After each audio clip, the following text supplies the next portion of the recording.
Halo semuanya, kita semua tahu kan, rapor dan nilai ujian itu penting. Tapi apakah itu sudah cukup untuk mengukur kesuksesan seorang siswa? Rasanya belum tentu. Nah, hari ini kita akan membahas cara mengukur hal-hal yang benar-benar penting dalam dunia pendidikan. Lebih dari sekedar angka-angka di atas kertas. Coba deh bayangkan, mungkin sekolah Anda punya visi yang keren banget. Misalnya, menciptakan pembelajar yang kreatif dan mau belajar seumur hidup. Wah, kedengarannya bagus banget ya kan? Sebuah cita-cita yang sangat mulia. Tapi, disinilah muncul pertanyaan besarnya. Gimana caranya kita tahu kalau visi itu benar-benar tercapai? Apa sih ukurannya kreatif? Terus, gimana kita ngukur pembelajar sepanjang hayat? Nah, ini nih yang sering jadi tantangan terbesarnya. Soalnya, kalau kita cuma fokus sama nilai ujian aja, kita bisa-bisa kehilangan gambaran besarnya. Kita itu cuma mengukur sepotong kecil dari apa yang sebenarnya kita harapkan. Makanya, sudah saatnya kita beralih ke pendekatan yang lebih seimbang, lebih holistik. Nah, inilah yang disebut kesenjangan pengukuran. Di satu sisi, kita punya metrik-metrik tradisional yang gampang dihitung, nilai ujian, tingkat kelulusan, absensi. Tapi di sisi lain, visi kita ngomongin hal-hal yang lebih dalam, seperti kreativitas, kolaborasi. Kelihatan kan ada jurang yang cukup besar antara apa yang kita ukur sama apa yang sebenarnya kita tuju. Terus gimana dong cara menjembatani jurang ini? Tenang, ada solusinya. Kita bisa adaptasi sebuah alat yang keren banget, aslinya dari dunia bisnis. Namanya Balance Scorecard atau biasa disingkat BSC. Ini bukan sekedar papan skor biasa ya. Anggap saja ini seperti peta strategi yang membantu kita melihat performa sekolah secara utuh dan saling terhubung. Oke, sekarang kita bedah lebih dalam. Jadi, BSC ini mengajak kita untuk melihat performa dari 4 sudut pandang yang berbeda, tapi saling nyambung.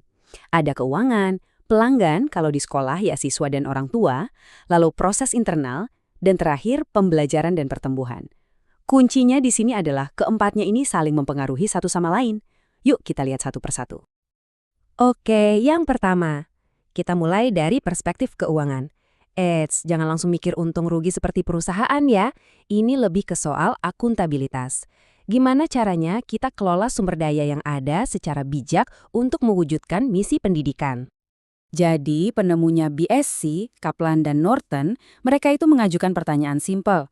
Bagaimana citra kita di mata pemegang saham? Nah, kalau di sekolah, pemegang saham kita itu siapa ya? Ya masyarakat, pemerintah, para donatur. Pertanyaannya jadi, apakah mereka percaya kita pakai dana yang dipercayakan itu secara efektif dan transparan? Terus apa saja yang bisa kita ukur di sini? Banyak. Misalnya, efisiensi anggaran, biaya per siswa itu berapa, lalu transparansi penggunaan dana, seperti dana BOS misalnya. Itu penting banget. Sampai ke hal-hal strategis seperti alokasi sumber daya untuk program yang benar-benar berdampak. Intinya, kesehatan finansial yang baik itu jadi fondasi agar kita bisa ngasih layanan pendidikan terbaik. Nah, kalau keuangan sudah beres dan sehat, kita jadi bisa fokus penuh ke perspektif kedua, yaitu pelanggan.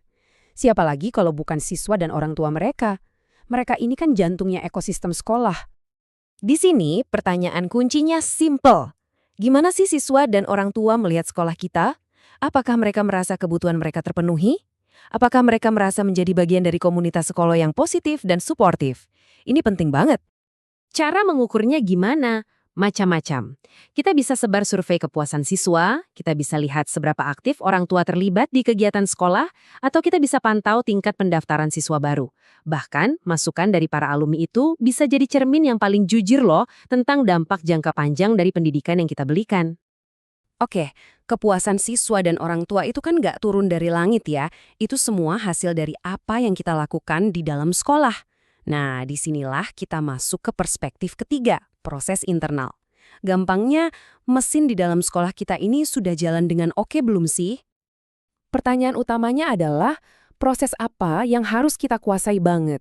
Ini membawa kita langsung ke jantungnya operasional sekolah. Proses apa sih yang paling krusial untuk menciptakan nilai bagi siswa? Tentu proses belajar mengajar itu nomor satu. Tapi bukan cuma itu saja loh. Jadi metriknya bisa macam-macam. Mulai dari kurikulum kita masih relevan nggak sih sama dunia sekarang? Terus metode mengajar dan penilaian kita efektif nggak? sampai ke hal-hal yang kelihatannya sepele tapi penting seperti efisiensi administrasi. Apakah layanan konseling kita gampang diakses? Seberapa bagus kita memanfaatkan teknologi? Proses internal yang jempolan inilah cara kita menepati janji ke siswa. Nah, ini nyambung banget ke perspektif terakhir. Proses internal yang bagus itu cuma bisa bertahan kalau orang-orang di dalamnya dan juga sistemnya itu terus-terusan belajar dan berkembang. Ini dia perspektif keempat yang sebenarnya jadi fondasinya dari semuanya. Perspektif terakhir ini intinya ngomongin soal kapasitas kita untuk masa depan. Bagaimana caranya kita memastikan sekolah tidak gitu-gitu saja, tidak stagnan. Bagaimana kita berinvestasi pada para guru, pada budaya kerja, dan pada sistem, supaya kita bisa terus berinovasi dan jadi lebih baik dari waktu ke waktu. Di sini, yang kita ukur adalah investasi kita pada modal terpenting, manusia.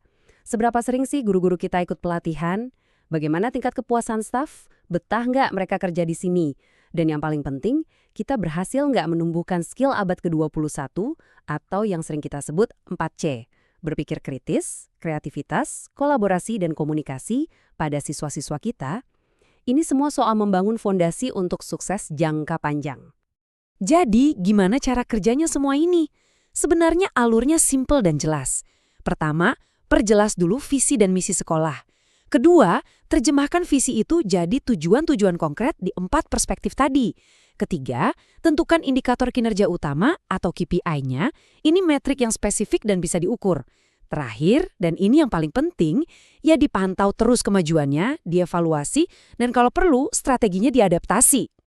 Intinya begini, balance scorecard itu memastikan setiap kegiatan harian di sekolah, mulai dari cara guru mengajar di kelas, sampai cara kepala sekolah mengatur anggaran, semuanya itu nyambung dan punya tujuan yang sama, yaitu berkontribusi untuk mencapai visi besar sekolah. Tidak ada lagi tuh ceritanya kegiatan yang jalan sendiri-sendiri tanpa arah yang jelas. Manfaatnya, wah, banyak banget. Ini bisa menciptakan akuntabilitas dan transparansi, bisa menumbuhkan budaya perbaikan terus-menerus, mendorong kita untuk ambil keputusan berdasarkan data, bukan perasaan.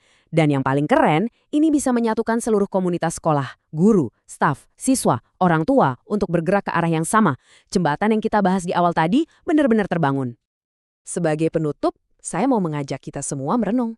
Kalau tujuan kita adalah mempersiapkan siswa untuk kehidupan, bukan cuma untuk lulus ujian, maka pertanyaannya harus kita ubah. Bukan lagi berapa nilai mereka, tapi metrik apa sih yang paling berarti bagi masa depan siswa-siswa kita?